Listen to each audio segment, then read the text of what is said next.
بسم اللہ الرحمن الرحیم۔ پرتھی راج اور شہاب الدین غوری۔ خاندان چوہان کا آخری فرما روا پرتھی راج تھا، جس کو رائے پتھورا بھی کہتے ہیں۔ دلی اور اجمیر کی دونوں ریاستیں اسی کے زیر نگیں تھیں۔ اجمیر کو اپنا پائے تخت بنایا تھا، دلی کی حکومت اپنے بھائی کھانڈے رائے کو سپرد کی تھی۔ اسی عہد میں سلطان غیاث الدین غور کا بادشاہ اور اس کا چھوٹا بھائی شہاب الدین امیر لشکر اور حاکم غزنی تھا۔ شہاب الدین غزنی کا انتظام کر کے ملک ہند کی تسخیر پر آمادہ ہوا۔ اول لاہور کے بادشاہ خسرو ملک کو اسیر و دست گیر کر کے پنجاب پر قبضہ کر لیا، پھر ہندو راجاؤں کی عملداری میں قدم بڑھایا اور قلعہ سرہند کو سر کیا۔ اب سلطان مراجعت کی تیاری کر رہا تھا کہ رائے پتھورا کی لشکر کشی کا غلغلہ سنا، خود پیش قدمی کر کے آگے بڑھا۔ ادھر سے رائے کا لشکر پہنچا۔ تلاوڑی کے میدان میں ہنگامہ کارزار گرم ہو گیا۔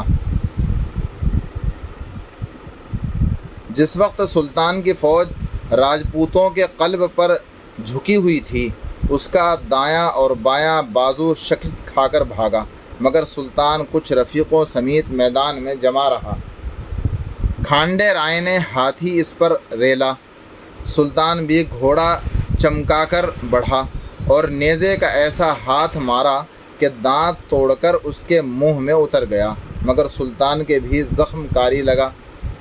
قریب تھا کہ پشتے زیں سے جدا ہو جائے۔ یہ کیفیت دیکھ کر ایک خلجی بچہ اس کے پیچھے ہو بیٹھا اور گھوڑے کو مہمیز کر کے دشمنوں کے نرغے سے صاف نکال لے گیا۔ پھر تو باقی فوج کے قدم بھی اٹھ گئے اور یہ ہزیمت خوردہ لشکر سخت تباہی کے بعد لاہور میں داخل ہوا۔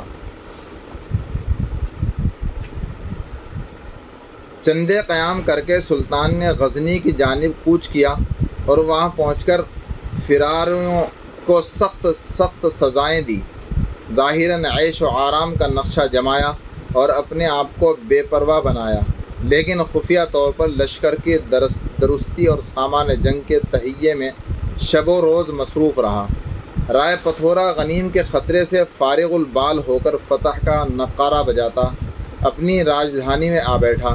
اسی اثنا میں قنوج کے راجا جے چند نے جگ راجسو کا ارادہ کیا۔ اس جشن کا آئین یہ تھا کہ گرد و نواح کے راجا طلب ہوتے،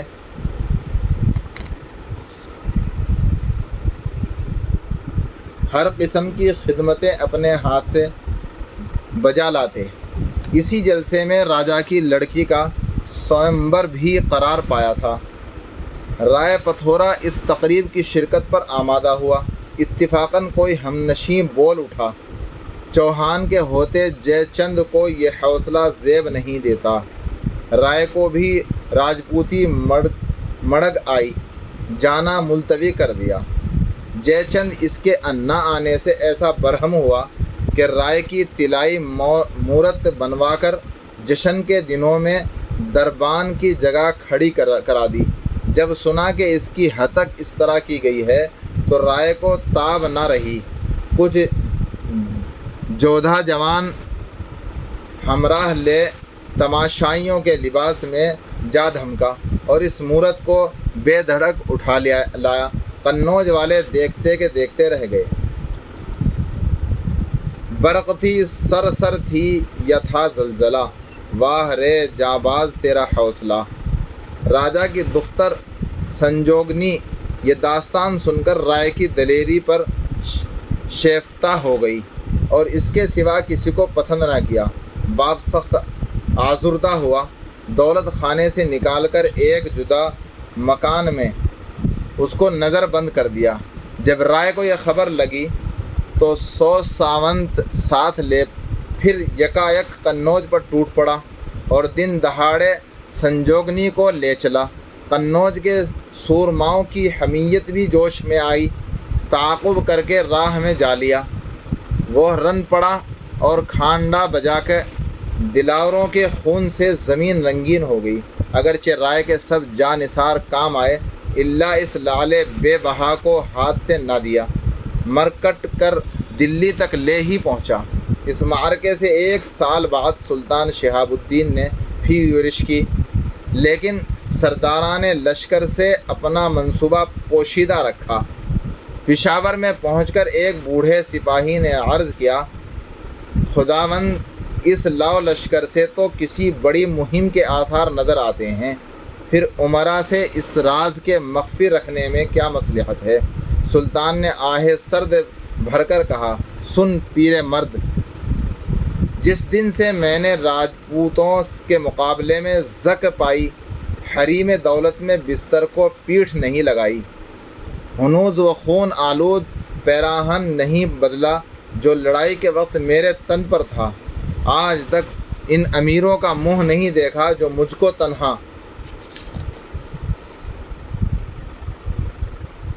چھوڑ کر بھاگ گئے تھے۔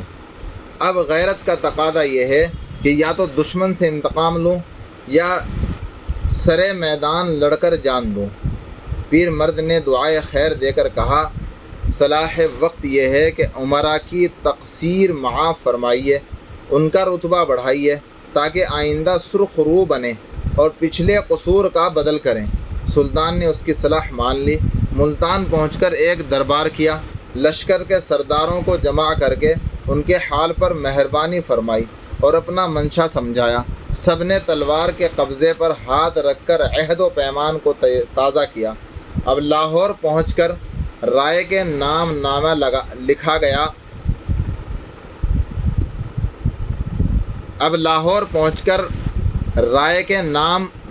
لکھا گیا، یا تو ہماری اطاعت قبول کرو یا جنگ و پیکار کے لیے تیار ہو جاؤ۔ جب پیک سلطانی رائے کے درے دولت پر حاضر ہوا تو کسی کو تاب نہ تھی کہ یہ خبر گوش گزار کرے۔ چندہ بھاٹ 7 ڈیوڑیاں طے کر کے راجا کے حضور میں پہنچا اور سلطان کی یورش کا حال بیان کر کے اس کو خواب غفلت سے بیدار کیا۔ رانی سنجوگنی بھی، جس کی بدولت رائے کی یہ بری گت ہو گئی تھی، کہنے لگی، اے راجا، بزم عیش ختم ہوئی، اب میدان رزم کو آراستہ کر، ملک و ملت ترکوں کی ترک تاز سے بچا۔ الغرض رائے نے سلطان کے سفیر کو سخت جواب دے کر رخصت کیا اور ہماتم جنگ کی تیاری میں مشغول ہوا۔ قرب و جوار کے راجاؤں کو خبر پہنچائی۔ عرصہ قلیل میں لاکھوں سورما راجپوت اس کے جھنڈے تلے جمع ہو گئے۔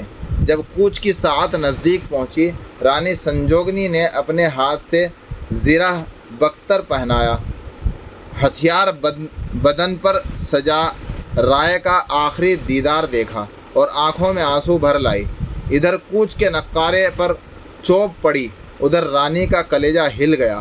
راجہ اہل خاندان کو وداع کر کے راجپوت سرداروں کے ساتھ رنجیت دروازے سے نکلا، لشکر کو کوچ کا حکم سنایا اور منزل بمنزل تھانے سر کے میدان میں جا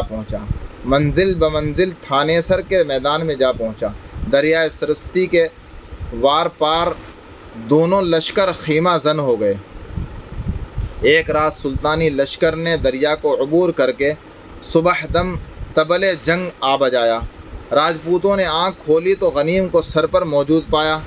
ایک گروہ نے جھٹ پٹ آگے بڑھ کر دشمن کو روکا، اتنے میں سارا لشکر سب بستہ ہو کر سامنے آ گیا۔ سلطان کا لشکر 4 حصوں میں تقسیم تھا، ہر حصہ باری باری سے حملہ کرتا تھا، مگر دلاور راجپوت بھی ایسے جی توڑ کر لڑے کہ ترکوں کے دل میں ہیبت بیٹھ گئی۔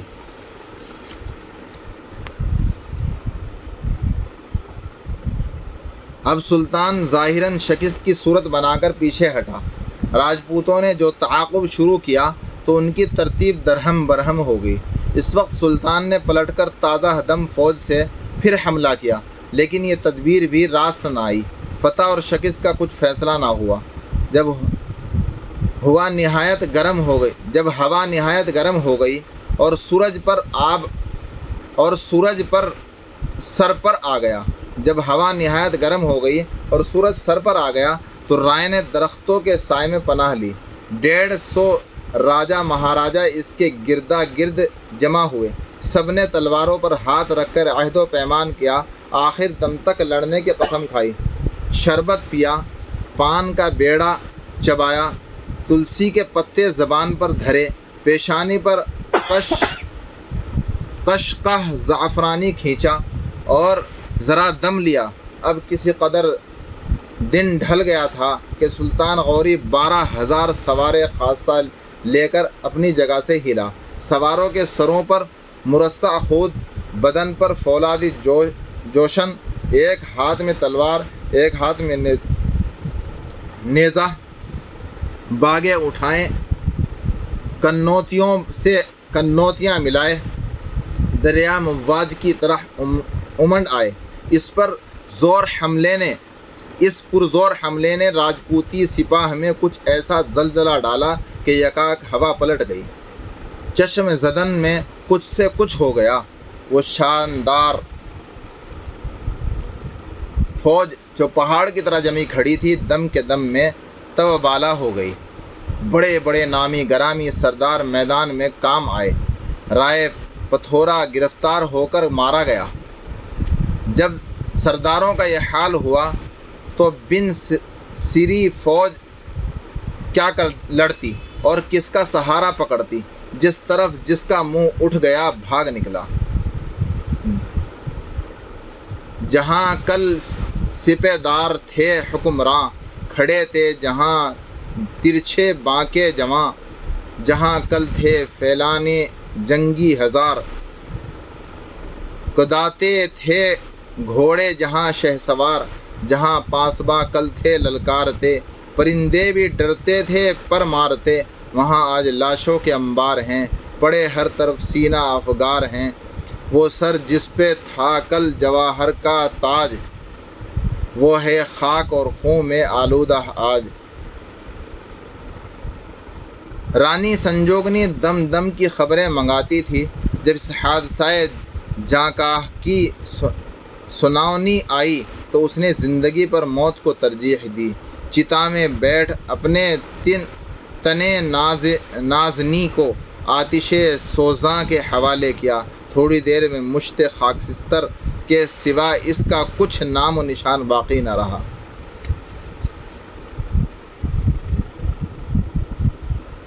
تا سحر وہ بھی نہ چھوڑی تو نے او باد صبا، یادگار رونق محفل تھی پروانے کی خاک۔ اس طرح دولت چوہان کا خاتمہ اور غوریوں کی سلطنت کا آغاز ملک ہند میں ہوا۔